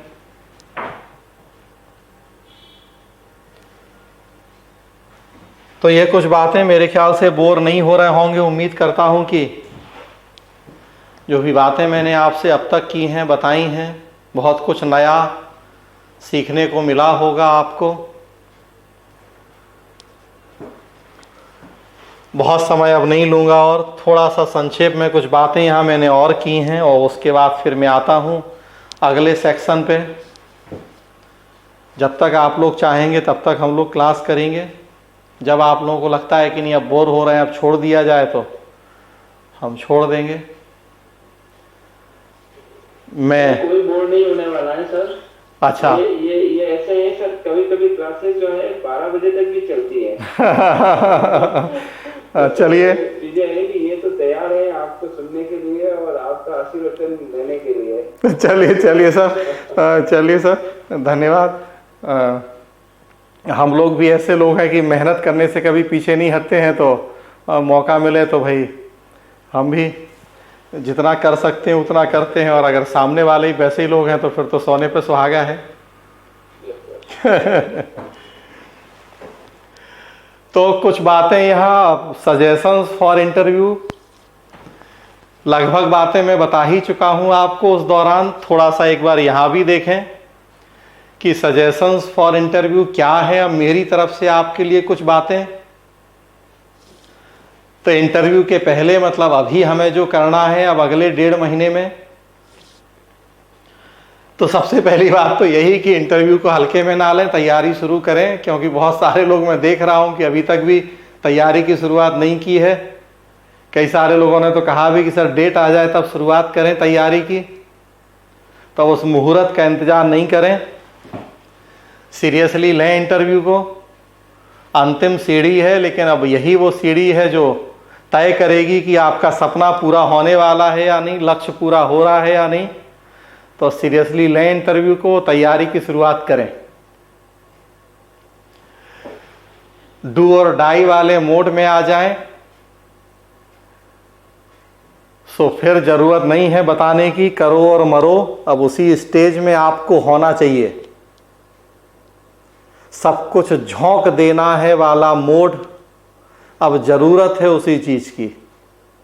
रात दिन एक करके जिसे कहा जाए, सिर के बल बैठ के खड़े होके जिसे कहा जाए कि अब उस मोड में आ जाएं। अपनी तरफ से कोई कमी ना छोड़ें। बाकी तो किस्मत तो जिसके हाथ में है तो है, लेकिन मेहनत हमारे हाथ में है, तो एटलीस्ट उसमें कोई कमी ना रहे। कल के दिन मन में ये मलाल ना रह जाए कि थोड़ा और पढ़ लिया होता, टाइम था, कुछ और कर लिया होता तो शायद, तो वो कमी कहीं ना रह जाए। अपनी तरफ से बेस्ट दीजिए। हमेशा मैं कहता हूँ अपने स्टूडेंट से कि धोखा नहीं करें कभी भी जीवन में, किसी के साथ नहीं करें और अपने साथ तो बिल्कुल नहीं करें। तो ये वर्ड तो कम से कम आपकी डिक्शनरी में ना हो, धोखा। किसी के साथ भी, और अपने साथ मैंने कहा एकदम नहीं। तो अपने साथ तो ईमानदारी से काम कीजिए अपना। बाकी तो फिर हमने कहा जो हमारे हाथ में नहीं है उसके लिए हम कुछ नहीं कर सकते, लेकिन जितना हमारे हाथ में है वो करें। बार बार कह रहा हूं, न्यूज़पेपर अवश्य पढ़ें। 1, 2, 3 न्यूज़पेपर जरूर पढ़िए। इस 1-1.5 महीने के न्यूज़पेपर भी बहुत अच्छे से पढ़ लेंगे, उनसे जुड़ी बातें जान लेंगे तो हमारा बहुत बड़ा काम हो जाएगा। दैनिक जागरण मेरे पास राष्ट्रीय संस्करण हैं आज हाथ में, 2-3 अखबार में डेली पढ़ता हूँ, दैनिक भास्कर, दैनिक जागरण, हिंदू, ये कम से कम 3 न्यूज़पेपर ऐसे हैं जो मेरी कोशिश होती है कि कम से कम 3 घंटे में ज़रूर पढ़ता हूँ। आपसे भी अपेक्षा की जाती है, इन जनरल भी आप सिविल सर्विस की तैयारी कर रहे हैं तो पढ़ना चाहिए, और अभी जिस मोड़ पे आप हैं इंटरव्यू, तो वहाँ तो और मस्ट है कि आप न्यूज़पेपर बहुत अच्छे से पढ़िए।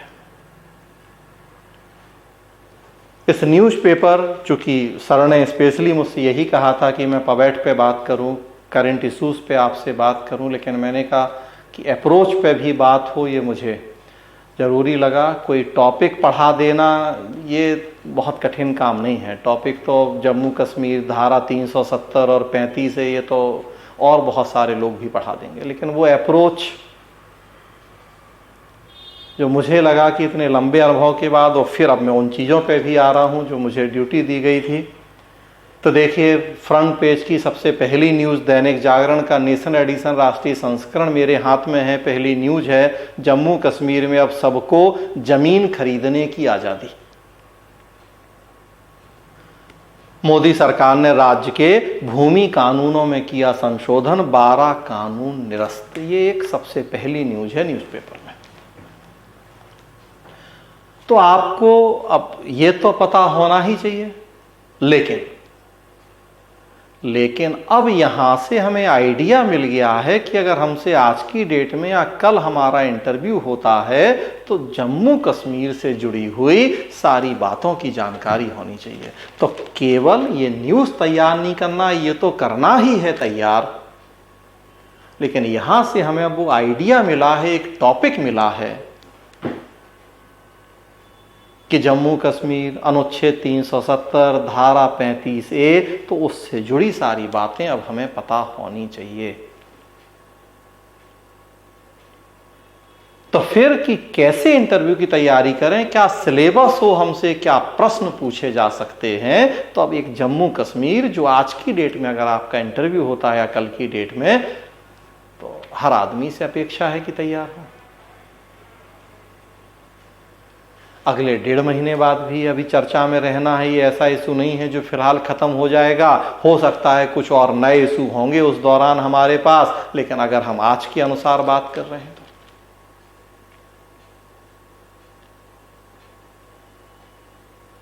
अभी देखिए, इसी न्यूज़पेपर में लास्ट में एक होता है आज का इतिहास, दैनिक जागरण में। अक्सर मॉक में मैं पूछता हूं, कारण होता है लेकिन पूछने का कोई भी प्रश्न यूं ही नहीं पूछता हूं। अभी रिसेंटली देखिए 22 अक्टूबर मेरे ख्याल से, अगर मैं मिस नहीं कर रहा हूं, तो जब पाकिस्तानी कबायली सेना ने जो बड़ा आक्रमण किया था, अभी शायद कल परसों, कल ही था शायद, में वही डेट थोड़ा सा फैक्ट उतना कि जब महाराजा हरि सिंह ने भारत में विलय के लिए हस्ताक्षर किए थे, तो कारण है प्रश्न पूछे जाने का। अगर आज आपका हम मॉक ले रहे हैं, आज आपका इंटरव्यू हो रहा है, मान लीजिए तो, कि जम्मू कश्मीर पे आपसे प्रश्न पूछा जाए, जो सामने बैठा है आपके इंटरव्यू लेने के लिए, तो वो उतना तैयार है या तैयारी करके आया है। नहीं आया वो उसकी दिक्कत है, लेकिन हमें तो तैयार होके जाना है कि हमसे ये पूछा जा सकता है। तो जिस दिन इंटरव्यू देने जाएंगे उस दिन का इतिहास, और हम तो कह रहे हैं आज ही से पढ़िए। जो आपकी बर्थ डेट है, जो आपका बर्थ ईयर है, जो आपको पता होना चाहिए, उस साल की महत्वपूर्ण घटनाएं क्या है, उस डेट को महत्वपूर्ण क्या होता है।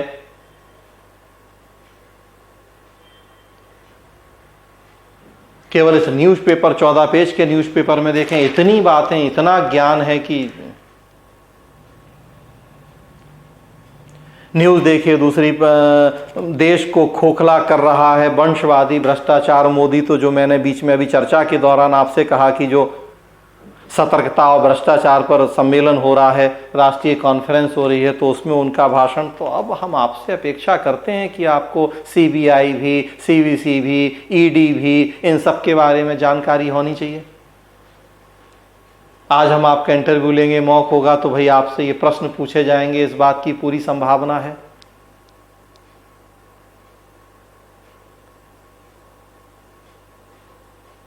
इसी तरह से आप देखिए, हर खतरे में भारत के साथ अमेरिका, दोनों देशों के बीच तीसरी 2+2 वार्ता संपन्न। क्या होती है 2+2 वार्ता, बताइए आप। सबसे पहले तो यही बता दीजिए कि 2+2 वार्ता होती क्या है,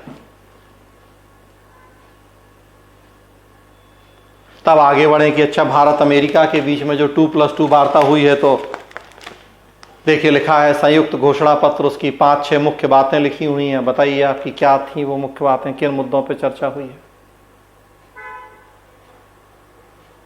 यही सब है इंटरव्यू के प्रश्न जो देख रहे थे हम, पर्पज ऑफ इंटरव्यू, यही सब बातें लिखी हुई थी उसमें। आपके राज्य में क्या हो रहा है, आपके देश में क्या हो रहा है, आपके देश के बाहर क्या हो रहा है, जनरल इंटरेस्ट से जुड़ी हुई बातें, सामाजिक घटनाओं से जुड़े हुए मुद्दे, उन्हीं सब पे आपसे प्रश्न पूछे जाने, उन्हीं पे आपकी पर्सनालिटी का टेस्ट होना है।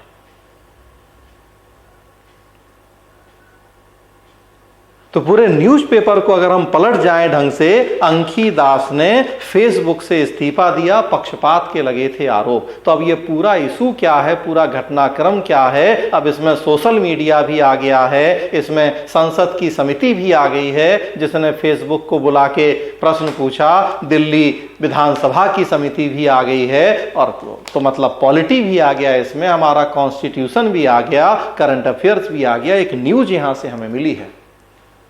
तब इससे जुड़े हुए जितने एस्पेक्ट हैं, हमसे अपेक्षा की जाती है कि हमें उन सब की जानकारी होनी चाहिए। ओवरऑल सोशल मीडिया और प्लस पार्लियामेंट्री कमेटीज।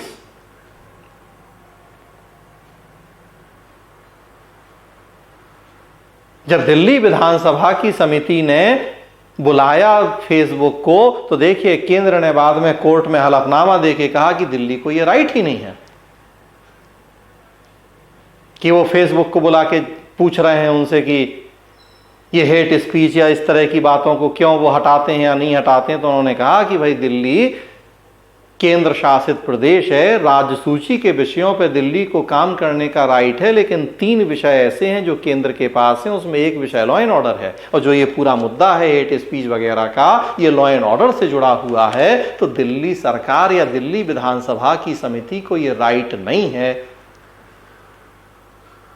कि वो फेसबुक को बुलाएं और उनसे पूछताछ करें।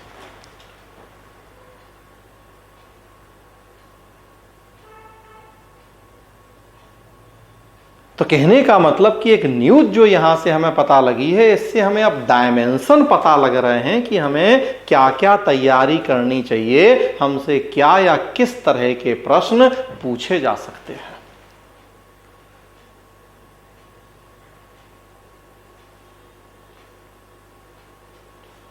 तो अगर अगले इस 1-1.5 महीने में हम ये काम कर लेंगे बहुत अच्छे से, तो मेरा मानना है कि आप 70% इंटरव्यू को और प्रश्नों को अपनी जानकारी के अकॉर्डिंग मोड़ पाएंगे, या आपसे वही प्रश्न होंगे जो आपने यहां अनुमान लगाया होगा।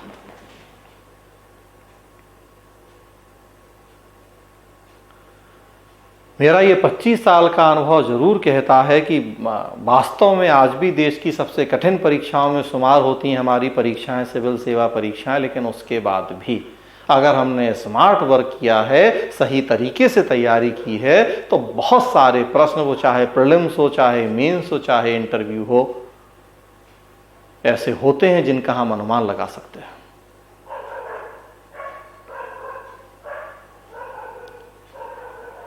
प्रीलिम्स में मूल ढांचे और केशवानंद भारती से जुड़े अगर 2 या 3 प्रश्न इस बार यूपीएससी में पूछे गए, तो कारण है उसके पीछे, और वो कारण आपको जरूरत नहीं है बताने की, आप सबको पता है कारण कि भाई केशवानंद भारती क्यों चर्चा में थे।